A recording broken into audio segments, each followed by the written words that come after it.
Alright, so I love my Logitech G920. That's apparently a bad personal opinion because I've talked a lot of positive about this wheel in videos, but I always see so many comments of people like dunking on the wheel, dunking on my purchase and enjoyment of it. Y'all have cut deep. However, also recommended better wheels for me to check out. And a huge shout out to Moza for the hookup. They sent out their R5. I've been using it for the last few weeks. I want to talk about my experience. And just for some expectations, like go to Boosted Media for like the deep technicals. I'm new, so I want to share an emotional review. I got into sim racing chasing a certain gaming experience and I have had a good time with the G920, but how much better is the R5? Let's talk about our feelings. Alright, so first off, let me kind of explain what that gaming experience I was after is, and then also just like a little bit of like getting into the hobby. It's really not that deep. I'm pretty sure it's the same for most people. I've always enjoyed racing games from a casual sense, and with jumping to sim racing, I wanted to feel like I was actually the one driving the car. My control, my skill, that was reflected in the game. And then on the tech side of things, the actual hardware of sim racing is just like product research gushiness for me. I have been a lifelong Fast and Furious fan, so getting into my research diving, I ended up with the G920. Not because people were saying it was like the best wheel ever, but what I did see was a lot of people talking about if you've never used a sim racing wheel, the G920 scratches that itch.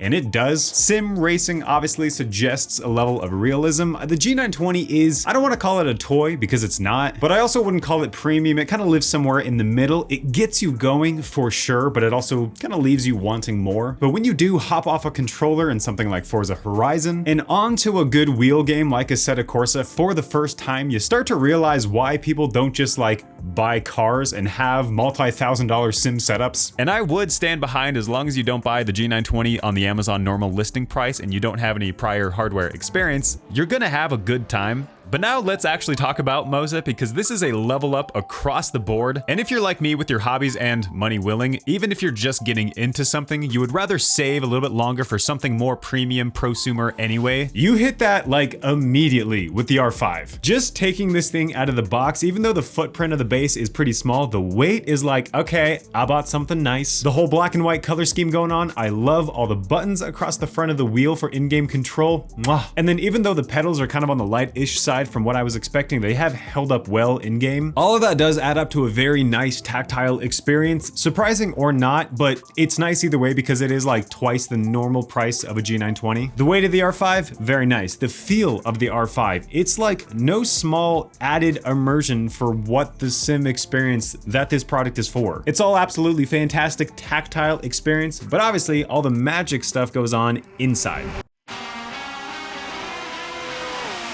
All right, so getting to the actual like driving experience, there is a whole like massive technical deep dive that you could go on about what makes these two bases different and then makes the R5 better. And I'm just gonna like skip over that because any information that I've learned from like much more experienced creators on here. So like, please go watch them. But what I can share is the end experience when you're sitting in the driver's seat and racing and getting to move from the gear driven system of the G920 to the R5's direct drive. All that information that the game is doing, calculating what your car is doing, hot dang, that comes across so much better with direct drive. Like I said about the experience that I was after and wanting to feel like I was in control of the car, that is entirely hit here with the R5. I think for me that mostly comes from like the immediacy and strength of the force feedback. With the G920, it could at times feel like I was kind of hanging on to the driving. I was always slightly behind on things, at least with my personal skill. But spending a couple weeks with the R5, this does feel like you're on top of the experience. One of the more challenging but rewarding parts of this hobby is how so much of the fun comes from overcoming the difficulty. Forza Horizon on a controller is an absolutely lovely arcade experience to kick back and chill with, but transitioning into sim racing and getting your hardware set up, futzing with settings in Assetto Corsa for 5 hours, and then hopping into a super souped up Ferrari so you can try to shave a second off your lap time so you can finally beat the challenge you're on, that is absolutely an infuriating difficulty to overcome in the absolute coolest way. That feeling of like I'm on top of the experience with the R5 is that like when something goes wrong in a race, it does feel like it's my fault. Now too much of that and I do want to quit and cry, but just enough of that does mean when I'm flying across the finish line and seeing I'm still a half a second off from beating this challenge means I can start thinking back on that race and going, okay, that first corner I started braking just a hair late and came in heavy around the apex. Turning into that other corner, I can feel a little bit of understeer, so I have to brake down to maybe like 80 miles an hour, not 85. I'll be the first, second, and last to say that I am still very new to this hobby hobby. I don't even know if that kind of thinking is like sensical, but it's what goes on for me. And for the challenges and aesthetic courses specifically, what I spend like most of my time on, when you have a 3-minute lap that comes down to like half a second for a margin of error for you to beat that challenge, that really small margin of error means that you're making really fine adjustments throughout the lap. Doing that on a G920 is not impossible. Plenty of people race competitively online with this thing, but it's a bit like what you hear with cameras. It's not impossible to get a nice image with a cheap camera. It's just a lot easier with a nice camera because of how they handle colors and light. I'm kind of finding that here with the R5. The wheel translates so much more detail from the game and then also can take finer detail as an input. And even with my pleb level of skill, I can tell it's just a more consistent experience. And then for me, that means actual learning and actually getting better.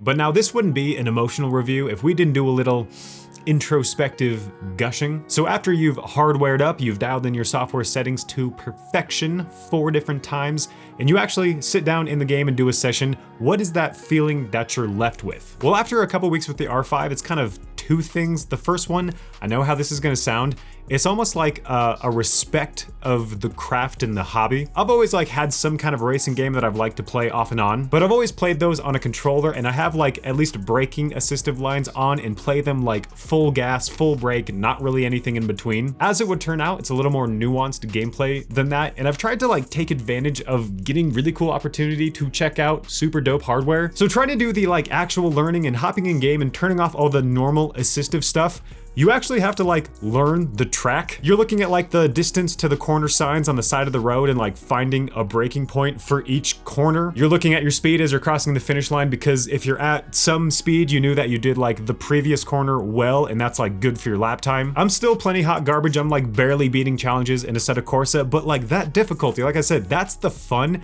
and that's not always the case with games. It's kind of like if you move from Call of Duty to Tarkov, you're like, I am terrible for the first 50 hours, and then one thing clicks into place and you're like, oh, that's the thing. It's super cool. Second thing, with the R5, even just a couple weeks on it, it is that like really dope immersive gaming experience that I was after when I got into sim racing. Part of that like immersion is definitely the GTtrack and having everything stable on a rig. Over the G920, simply the strength of the R5, after like a 10 to 15 minute session, my arms are kind of tired.